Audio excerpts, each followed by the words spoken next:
Ops, teka lang, wag mo munang escape guys. Logic muna tayo.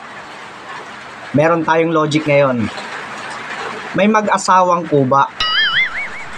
May mag-asawang kuba. May anak silang 3. 2 lalaking kuba, isang babaeng kuba.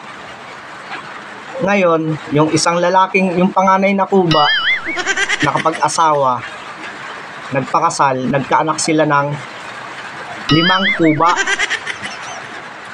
Tapos yung pangalawang lalaki, nagkaasawa, nagpakasal sila, may anak silang 3 kuba.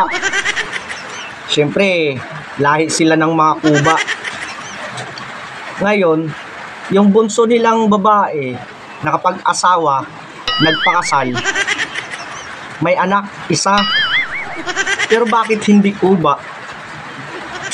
Comment nyo nga guys. Hintayin ko comment nyo.